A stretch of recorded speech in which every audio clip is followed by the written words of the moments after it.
Here we go on a Wednesday, home of the World Series champion, Dodgers. This is the herd, wherever you may be and however you may be listening. We're on Fox Sports Radio and FS1. It is so great to have you in here today. Los Angeles, Lakers a title, Dodgers a title. Why get out of bed for second place? It's unbelievable, the entertainment capital of the world. Joy Taylor, how are you? I'm great. Congrats to Dodgers fans. That was amazing. Lots of Dodgers fans. They've lit. This was not like the Lakers where you go out and get LeBron, AD, and win. Dodger fans have lived through this for 7 years. This is their, third trip to the World Series in 4 years? They've been very patient. They deserve it. They were a great team. Mookie was spectacular. It was a great World Series. So let's start with this. The big story, of course, is the Rays pitcher Blake Snell. He's their ace. He is great. He is just mowing everybody down. And they pull him in the sixth and put in a reliever who had been struggling. This, of course, is called analytics. The numbers say Mookie Betts was coming up, and you don't want him to have to face Mookie Betts a third time. Oh, boy. I get analytics for a regular season. I have always questioned analytics for postseason, NBA, baseball.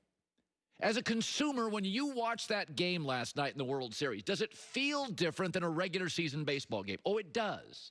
There's more drama, more pressure and intensity. That's because it also feels different for the athlete. I parent one way 99% of the time. I let my kids make mistakes. But Dad parents differently. The 1% were in crisis. Dad takes over. I read books on how to parent. They inform me. They don't own me. They don't control me. Analytics are great information, but they value long-term data, not short-term reality. Okay, Blake Snell is a great American athlete. Nick Anderson is an average relief pitcher. And in America, we write sports books about Jeter and LeBron and Michael and the late Kobe and Shaq. And we write them about Ted Williams and Babe Ruth. We write them about Brady and Aaron Rodgers, Russell Wilson. And what do all those have in common? They are great athletes who rise to the level, even in later years, to shock us.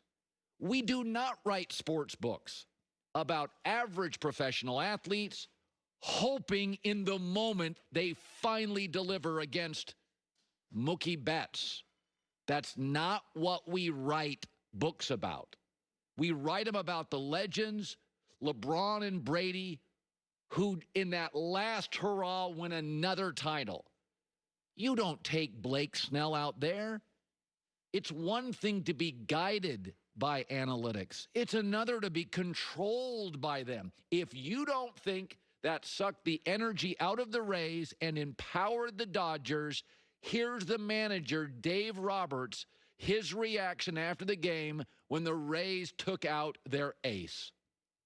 I was pretty happy because he was dominating us and we just weren't seeing him. So, you know, once Austin got that hit, then they went to the pen. I think that Mookie looked at me with a little smile, and we were just all kind of excited that Snell was out of the game. I mean, hello.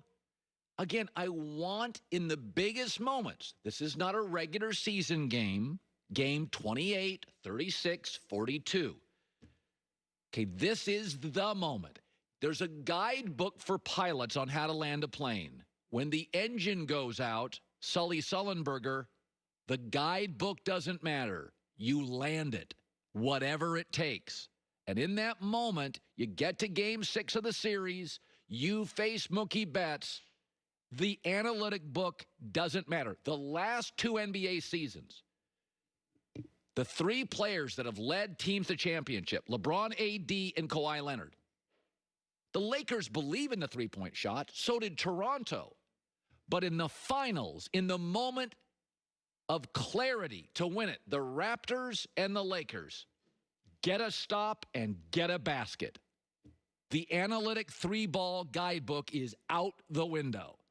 It's great to get you places, long-term data, but short-term reality is AD, we're going to feed it to you down low 3 straight times. We'll take 3 buckets, 6 points, instead of 3 shots, potentially 9.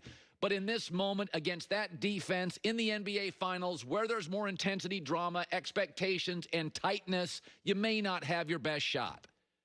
Again, I want all the information. It's not going to control me. Here's Cody Bellinger when Blake Snell was pulled out, a player of the Dodgers, what he thought. Yeah, I was shocked. We were kind of joking around. We were like, all right, way to get him out of there in the 6th like we planned. But not like that. But, yeah, and then we just kind of we rallied from there. And Snell had his stuff today. He was gross. So, yeah, I would say that it uplifted us. Yeah. Championships should be won by stars and players, not managers and guidebooks. By the way, the funny thing about analytics is it's always about the pitcher. Baseball people will tell you Mookie Betts, a great player, a right-hander, actually can't hit lefties. He didn't have a home run all year against lefties. If you really want to go deep into analytics, Blake Snell was perfect for Mookie Betts. He has struggled all year as a right-handed batter to hit left-handers. All right, let's start. Now, people throw stuff out all the time. Your team's average or bad, and we're getting close to the NFL trading deadline. And when I used to do local radio, and I worked in Portland, I had only one rule. You could not call my show and just come up with a trade and then say, I'll take your answer off the air. You can't just call my show and go, okay, I want LeBron James, and I'll give you a bench player. I'll take your answer off the air. So I started banning that call. No trade suggestions. But occasionally you will see a trade suggestion and go, oh, wow, that makes perfect sense. Here's one on the interweb, Pro Football Talk. Would the Cowboys trade Amari Cooper, wide receiver? I would tomorrow, and I've got a team, the Green Bay Packers. Does Green Bay, ask yourself, what is the standard of Green Bay? I would say it's Super Bowls. This is a franchise that aims for Super Bowls. Do they want to win one? Okay. We saw them play Tampa. Can they beat Tampa with this current roster? No, they cannot. They cannot beat Tampa with this current roster. Amari Cooper is a need, and by the way, he's expensive, but you can get out of the contract after next year. Look at the arms race currently happening just in the NFC. Tampa Bay now with Antonio Brown has 3 number 1 receivers. Seattle has Tyler Lockett, DK Metcalf. They've got 2 number 1 receivers. The Rams have 3 to 4 very competent receivers. The Saints have Alvin Kamara, who's half receiver, half back, Michael Thomas and Emmanuel Sanders. By the way, Arizona now has won 7 of 10. Christian Kirk, D-Hop, Kyler Murray's a weapon. And you're going to go with Devontae Adams, who gets hurt fairly regularly, and a bunch of guys who are 2 and 3 receivers. And if you got to the Super Bowl, Kansas City and Pittsburgh are loaded with weapons. The NFL rules are changing.